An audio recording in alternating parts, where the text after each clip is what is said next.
semuanya, kenalin aku Bungde. Kali ini aku nggak sendirian nih, lagi sama teman-teman kampus. Niat ngobrol santai, kenalin dulu dong. Halo dunia luar, kenalin aku Ajis, salam kenal. Halo, aku Komang. Oke, itu ya teman-temanku. Kalian pernah nggak sih kalau presentasi itu pasti deg-degan? Tenang, kalian nggak sendiri. Hari ini kita akan ngobrol tentang bagaimana peran public speaking dalam mempengaruhi presentasi akademik. Nah, dulu waktu pas SMK itu kan pernah presentasi. Aku nggak ada persiapan apa-apa nih. Ngeblank lah di depan tuh, deg-degan, nervous dan lain-lain. Kalau kayak gimana aja? Ada nggak pengalaman yang kurang bagus di presentasi? Kalau aku sih mirip-mirip lah yang sama kayak dia tadi. Cuman ada sedikit perbedaan nih. Waktu itu ketika aku presentasi, aku nggak expect nih kalau pendengarnya itu bahkan maksudnya kalau pendengarnya itu ada yang bertepuk tangan di tengah presentasi. Maka dari itu aku mendadak ngeblank apa yang harus aku ngomong itu aku tuh nggak tahu. Nah di situ aku sempat diam selama 10 detik. Namun pada saat dia itu aku berdoa dulu sama Tuhan. Ingat Tuhan dia. Ya, mudah-mudahan seperti aja terus tolong berikanlah saya Sangat suram sekali aja memang. ya. Kalau Komang gimana nih pengalaman presentasi yang terburuk? Aku pernah sih takut gagal presentasi yang terbaik gitu. Jadi di tengah-tengah itu diketawain teman lah. Oh, emang biasa gitu teman-teman. Laknat itu biasanya gitu ya. Yang untuk tawakan presentasi. Biasanya kalau Komang, biasanya kalau sebelum presentasi itu kayak nyiapin apa sih? Ya nyiapin PPT-nya dulu sih. Kayak persiapan presentasinya itu nggak ada.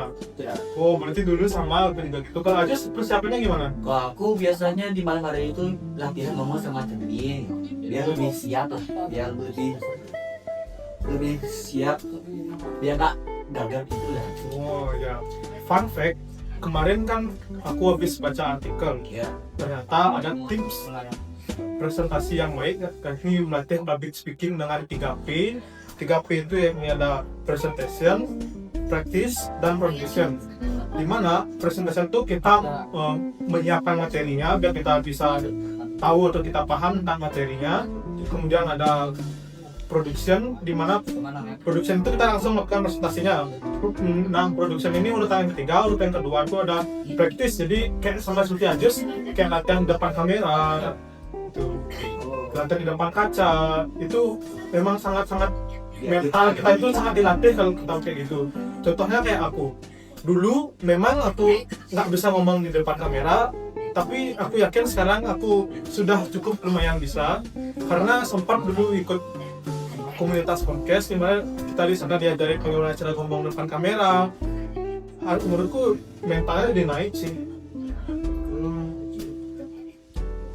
Dari Ajus, ada nggak sih tips untuk presentasi? Menurut sendiri Tips ya, yang pertama sih sudah jelas harus memahami dengan baik ya materi apa yang ingin kita presentasikan. Kemudian kalau bisa ya setidaknya kita hafalin lah dikit-dikit materi. Jangan dikit-dikit baca teks, jangan dikit-dikit hadap ke HP atau gimana. Itu lebih baik diajarkan untuk kita hafalin materinya, kemudian kita jelaskan dengan bahasa yang kita pahami, bahasa yang singkat. Tapi kalau bisa kita juga harus apa namanya? Nah, kita harus bisa mencairkan suasana gitu. Jangan tegang saat presentasi. Misalnya dengan membawakan candaan apa gitu ya. Biasanya bawain pantun gitu ya. Ya boleh tidak. Tapi sering dulu bawain pantun kalau nggak salah. Ya, kalau pantun katakan aku patah. Ya betul. Dengar kata-kata hari ini ya. Asik. Kalau Komang gimana? Kalau aku sih jarang ya. Jarang presentasi. Ya. Tapi Komang pernah pakai metode 3P ini nggak? Kayak yang pertama itu kan preparation dan presentation, kita menyiapkan materi. Yang kedua praktis, latihan depan ini, dan yang ketiga baru lakukan presentasi. Ya pernah sih waktu di SMK ya. Saya belajar PPT-nya dulu, bicara depan kaca gitu. Ada sampai biar lancar gitu untuk presentasi. Kayak Komang ini sekarang nervous depan kamera gimana ya? Kalau dari Ajus, ada nggak sih apa ya kayak pengalaman terbaik dari presentasi itu? Oh, kalau sebelum ini belum. Belum ada ya. Emang benar sih, kalau mempersiapkan presentasi sebelum presentasi itu emang mempengaruhi dengan metode 3P, karena sesuai dengan riset yang aku baca kemarin, setelah mahasiswa itu pakai metode 3P itu katanya hasil risetnya tuh sekitar 80%-an mahasiswa lebih pede, lebih presentasi. Jadi kalian cobain tak kira-kira lagi? Mungkin akan aku cobain lah. Ya, cobain aja. Aku aja ini udah nyobain kemarin. Oke, aku rasa ngobrol-ngobrol kita santai hari ini sudah selesai sampai di sini karena butuh durasi juga kan gitu ya.